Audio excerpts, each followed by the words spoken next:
we're live. Good afternoon. It is 2 minutes past 12 and we have another episode of Hacker Hotshots, and I'm very happy to introduce our friend Jon Heimerl. Hi John, how's it going? Good, how are you doing, Max? Very well, sir. So John is a senior security strategist at Solutionary, and the presentation that John has put together is awesome. Case studies learn how anti-social engineering is being used to support APTs. Thanks, Max. Welcome, everyone. Thank you for attending. I'll do my best to try to make this at least a little bit interesting for you. Personally, I find social engineering interesting, but given that I don't quite have the best personality for it, I think it's hard, but still interesting. So let's actually talk about social engineering. So I've heard social engineering defined in many ways. Most of those ways include something about the art of deception. I want to expand on that a little bit and assert that just because I can deceive you, it did not necessarily mean that I've social engineered you. I'm going to add to that definition the caveat that the best social engineering I can do convinces you to actually do something because of my deception. So to reveal some information or to take some action. That's how I get my entire definition that I show here, the art of social deception and manipulation. So say, for example, that I walk into a big box electronics store and start talking to a sales associate about one of their nice, cool, flat screen TVs. We talk about how cool the TV is, how awesome the picture is, and I'm able to get a little bonding going with the sales guy because I'm talking to him, I'm schmoozing a little bit, I'm being friendly, maybe we're making some jokes. But I just insist that the TV is too much money, and I really wish they had an open box discount or something else available where I can get a TV for a discount.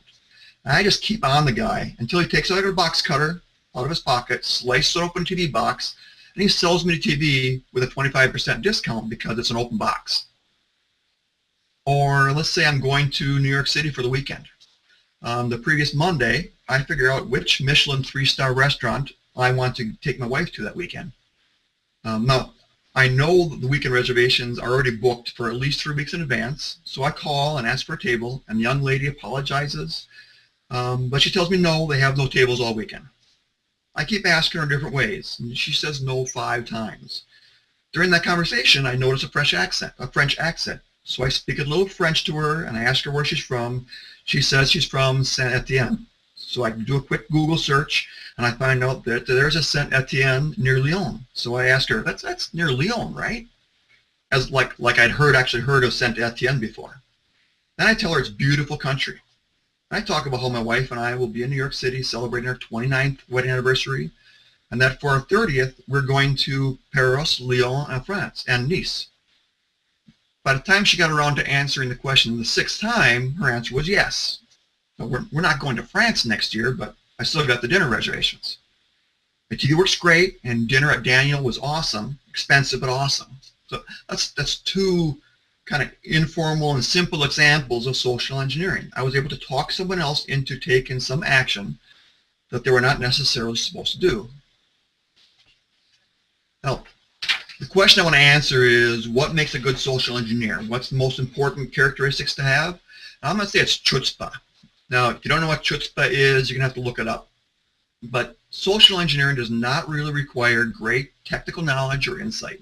Now, it certainly helps depending on exactly what you're testing, but it's not required. Mostly the social engineer needs to have the ability and nerve to make stuff up and go through those conversations. They need to be able to talk, listen to responses, and respond.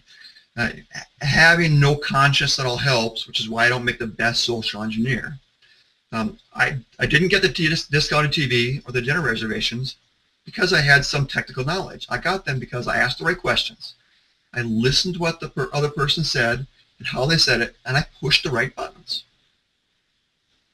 Social engineering really has 2 purposes, and really it's only those 2 purposes: to gather information and to manipulate action. If you're being attacked by a social engineering attack, the attacker is trying to get more information so that they have other targets to attack, that they can identify more things to attack, or they can improve the quality of current and future attacks. Or the attacker is trying to manipulate you into revealing sensitive information that can be leveraged to attack, or it can help give them credibility for other attacks. I mean, if I can learn something about the way you talk, or an acquisition that's happening or something else going on inside, that might give me more legitimacy, more credibility that I might be an internal person, gives me the chances of an attack succeeding improve. The attacker wants to give up passwords and access information. They want you to simplify access for them. So what does that mean? Let's use a couple real-world examples. So I've been involved with more than a few social engineering engagements, and I want to talk about, let's talk about two. First, I want to talk about the fastest social engineering test that I ever performed. We're working with this company. Let's call them Joe's Hat, Boot, and Shoe Factory. They were very proud of their security awareness program. As a matter of fact, they were really proud of their entire security program. The CIO was feeling very sure about their corporate security posture, and he still challenged us to break in. We tested them for a couple of days, and our intrusion testers got really frustrated. There was just simply nothing to attack. They couldn't find anything to get any progress on. So I started dialing. My first call, I got an out-of-office message from some lady in finance. And honestly, her accent was so strong, I just could not understand what she was saying other than the fact that she was out of the office. So I kind of thought that was a throwaway call. My second call, I got another out-of-office message, but this one was in a nice, clear southern drawl, and it was something like, "Hey, this is Ray Watson in corporate IT. I'll be out of the office fishing until the 17th. If you need something before then, call my manager, Julie Benton, on 6666, or call Jim Stanton on 6668. If you can't find them, just call the help desk on 6600. Now, I don't know what anybody listening would think about that type of outgoing office message, and I worked with companies who wanted very complete messages, but as an attacker, that information was a treasure trove. So the first thing I did was call the help desk, and Jim Stanton answered. So I put on my best southern drawl imitation of Ray Watson with a sore throat over a bad phone connection. And I talked to Jim. "Jim, hey, glad I got you. It's Ray. You know, I'm up at the lake, but Julie left me a message saying she needed some help with budget numbers today. I can't log in. Before I left on Friday, I changed my password, and I just can't remember what I set it to. Any chance you could reset it for me?" So what might you think Jim said? Jim said, "No problem." Within a few seconds, I had Ray's new password. I went back to the website for Joe's Hat, Boot, and Shoe Factory. I found where they had a little link on the upper right-hand corner for the corporate Outlook web access email. I logged into Ray's email with Ray's new password, and he just happened to conveniently have an Outlook folder named Passwords in his folder structure. And the guys doing the actual intrusion testing were a little bit happier once they got a full list of external passwords to all of Joe's Hat, Boot, and Shoe Factory systems. That was 3 calls, less than 10 minutes, and within half an hour, we were logged into their domain controller with admin access. All because of an over-helpful person and too much information in an outgoing mailbox. The worst social engineering attack I was ever involved with was not one I actually did. It was one where I was helping the client figure out what had happened, helping them recover it from it, and helping them learn from it so that they didn't have to do something like this, go through something like this again.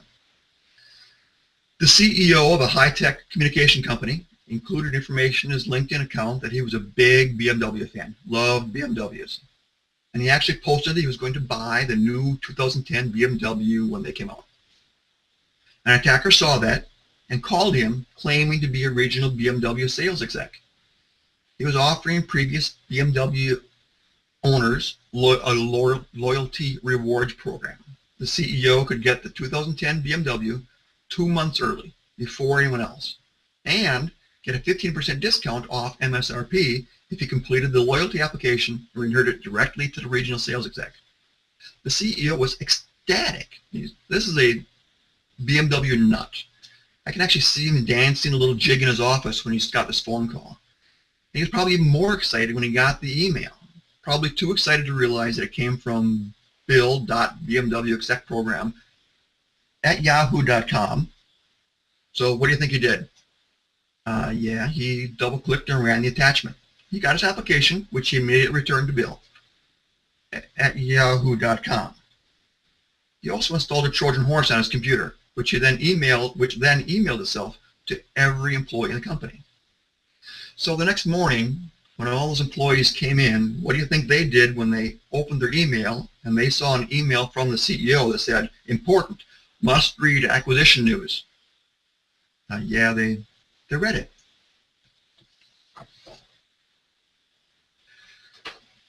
So by 9 o'clock the next morning, about 85% of the computers in the company were compromised. And they were completely down off the air for 3 days. Between the production that was lost, internal product information that was compromised, and clients that left them because of the breach, they estimated the breach cost them between $8 and $10 million. The attacker invested less than 30 minutes on an actual attack. I mean, they had to build and use the keyloggers and rootkits and everything that were installed as a result of the Trojan horse and that process. But actually, to target this victim, it spent less than 30 minutes. And they got a lot of value out of that. Let me make 2 points before I move on. First, the fact that attackers love social media. It helps them get so much information about the people they want to target. If they can find you on LinkedIn or Facebook or other social media, and they can find where else you work, and they can find out where you have kids, where you went to college, where you went on vacation, where you going on vacation, the fact that you love BMWs. They can see lots of details that they find interesting that they can use. They use that information to create a very targeted attack. What to call or email you about to maximize the chances they'll get your attention. The more they can make that attack targeted, the more likely they are to have success against you. You might recognize an email from the Honorable Professor Magumba, who was asking for your help to get millions of dollars out of Nigeria. But might you be a little more likely to follow the link in the email that looked like it was from your daughter's college, that looks like it's claiming she might be getting expelled? Or might you follow the link from a well-known pharmaceutical company, drug company, that is announcing potentially fatal side effects of a prescription drug that you're currently taking? Or that email from the regional BMW sales exec. So secondly, I ask you to think back about what happened during both of the examples I used. In each case, the social engineering attack did not do the biggest damage. The social engineering attack got information out that was then used to extend other attacks and do the damage. That is exactly how social engineering supports advanced persistent threats. In the case of like Joe's Hat, Boot and Shoe Factory, there were no good ways to attack the company. 3 phone calls, and 10 minutes later, we had valid passwords they were able to use to extend the attack. Use valid login credentials on available systems, get admin access, install additional tools, and compromise the entire network, just because Jim changed Ray's password when he shouldn't have. So social engineering is one way that an APT stays persistent. That's the P in the APT. As social engineers, they help find new avenues to attack. And the example I talked about are exactly how attackers do it. These were pretty slim examples of an APT, but even in big, complex, advanced persistent threats, it's the same general process. The social engineering attack takes advantage of those other weaknesses to help the attacker find other avenues to extend their attack into the company. So the worst part of all this for victims is that you don't detect a social engineering attack on the IDS. You don't block a social engineering attack with a firewall or antivirus. I mean, those things help protect you from the outcome of social engineering attacks, from those other attacks and extensions that are part of an APT or other attacks. But they don't actually block the APT. They don't actually block the social engineering attack. So how do you stop a social engineering attack? There's a couple ways. I mean, I've listed some non-technical and some technical ways you can fight a social engineering attack. The first of which is just realize that social engineering attacks do exist. They're highly successful, highly effective.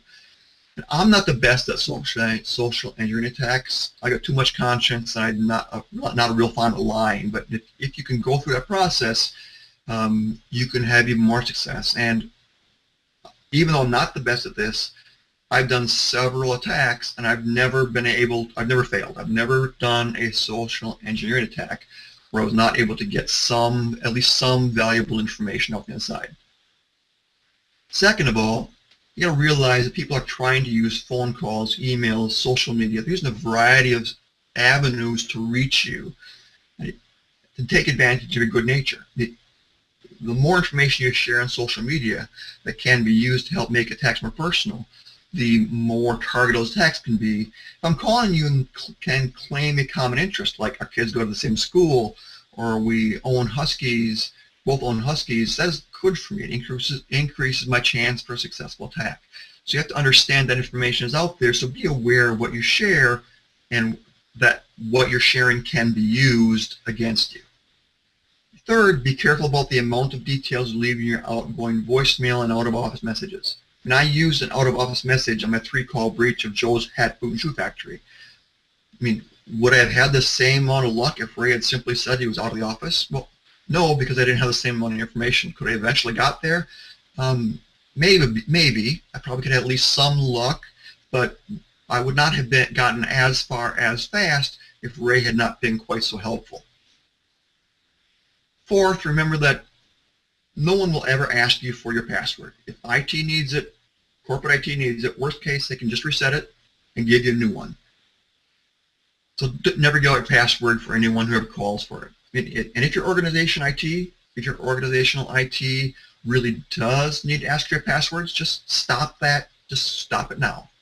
Figure out a way to avoid doing that. Have a process where you do not have to ask for those passwords. Fifth, stop opening executables. Security geeks have been preaching this for 20 years, but people still do it. If any of you have heard of CryptoLocker, it is currently primarily spread as an executable. We need to just stop making it easy for attackers. Sixth, be suspicious of all links provided in emails. If you get an email from Joe's Hat, Boot, and Shoe Factory or the regional BMW sales exec, don't just click the link in the email. Be suspicious of the link. Navigate to Joe's, navigate to a BMW site, follow the links. At least make sure that the site is on the right domain. Don't just click into the link just because it's there.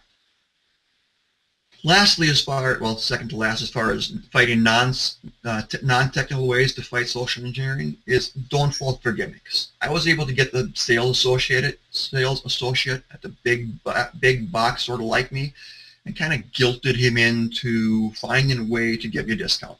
It works. Angry calls work too. I've used them. If I can call in and make someone feel guilty, if I empathize with them and make it sound like I'm going to be in trouble if they don't help me, which means they're going to be in trouble. All those types of techniques work, and you'd be surprised probably at how many people cave to those things. Just be aware that these techniques are used, and always be aware of what any caller is asking you to do, and don't cave. There's a few technical measures you can take to help fight social engineering attacks as well. So if you send an email and get the wrong name, an attacker can still learn that they have the wrong name. This is not a huge win, but you're better off if you don't help an attacker figure out user emails. So if someone sends an email to a wrong email address, don't reply and say that that email address is incorrect. You can just block that response from your email server. The second one is pretty simple. If Bill Smith's domain user account is bsmith, it helps if his email address is not bsmith@joes.com. That's extra information you just simply don't need to share to make it easier for an attacker to identify another attack vector. You can use email capabilities or third-party tools to help filter inbound attachments, especially executables. It gets a little harder for users to open that executable attachment that they never got. For number 4, I'm not saying necessarily don't let people access their Gmail accounts from work. I'm just saying don't let people use their Gmail accounts for work. I've done many tests using Yahoo or Gmail accounts where I've been able to get people to respond to what they thought was valid email. Actually, my hit rate for email attacks is probably over 50%. So more than half the emails I send as part of a social engineering engagement, I've gotten information back out. I've gotten passwords in response to email I was able to send in. And those are passwords that people send back to me at things like I'm testing Acme company, and I get an email back to Acme Help Desk at yahoo.com. So just don't let people get used to seeing emails used in that official manner. And lastly, if I work at Joe's Hat, Boot, and Shoe Factory, and I send an email from my corporate email account to someone else in the company, that email will go to and come from our internal corporate server. So if you're using a web server, it may be different, but for a normal email system, if that email comes from the public side of the server, from the public side of the firewall, you know it's fake. So just block those spoofed emails. There's multiple techniques to do that.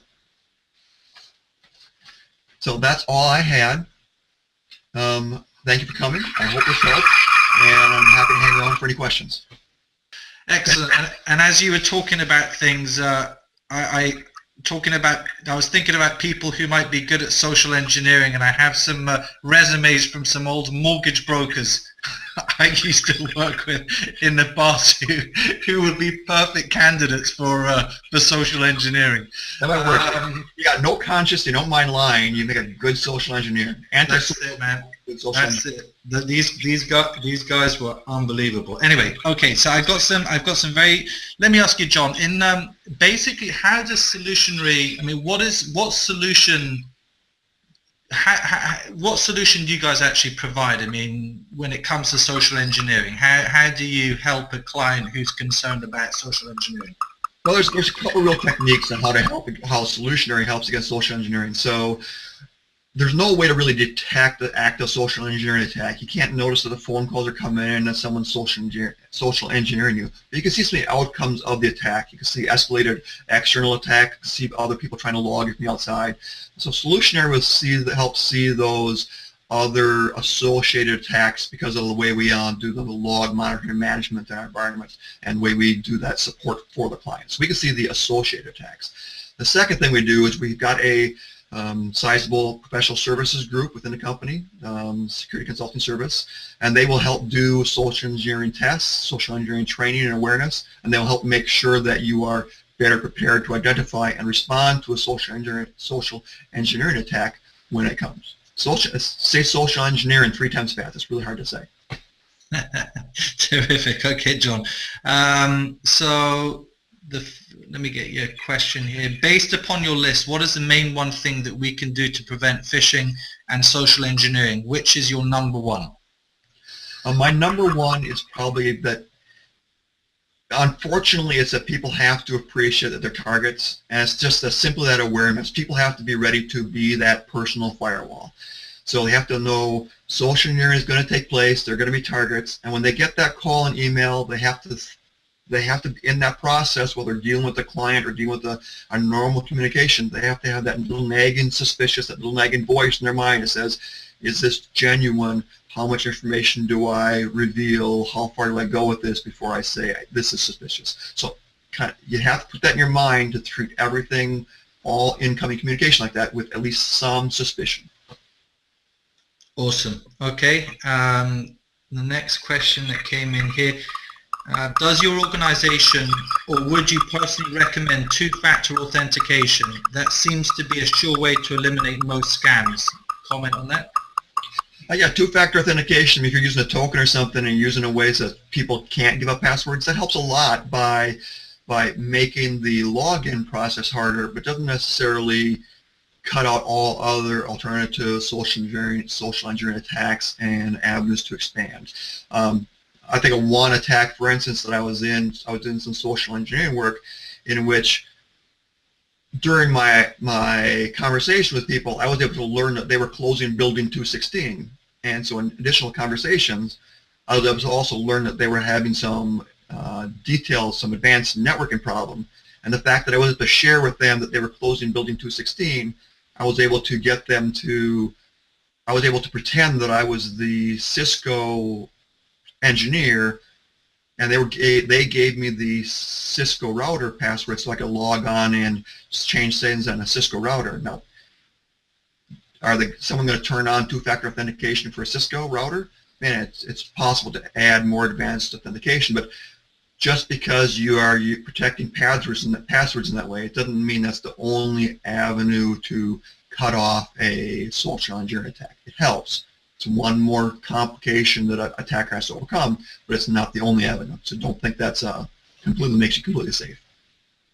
Okay, and I've got another one here. It goes, what are your thoughts about mixing social and personal information on social media? I have several co-workers that are getting annoyed about other members sharing what could be considered as private information. Should we make management aware? That's a real touchy subject, and especially with the fact that social media and Facebook and LinkedIn, these things are so common in the certain generations in society and in the workplace, and they think these are part of their everyday life, and that we use these social media as real extensions of our communication media, right? So it's kind of a corporate policy. You have to think about where does the company want to draw the line between the private and the professional workplace. Now, the company I work for and most companies I deal with as professionally, they try to make a clear segregation between the amount of work information that goes on these social media sites. That doesn't necessarily mean that's going to be the most effective for your company. I mean, if you have a younger workforce and you are more in that marketing dynamic, that a more current web environment, and people think they need to, or your company needs to have that more dynamic environment, then that may not be the best answer for you. But my best answer for your question is probably the company as a policy should at least consider how much of that information they want to be work information they want to be in the social media realm under control employees, and they should have an official stance for what they want to do there. And then they should make that stance official internally, and they should have a proper level of communication and should set expectations with employees of what they think is appropriate.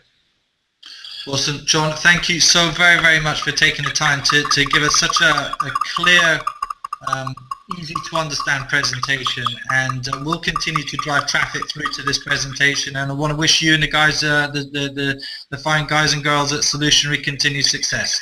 Okay. Thank you, Max. Thank you, everyone. Thank you. Cheers. Thanks. Bye.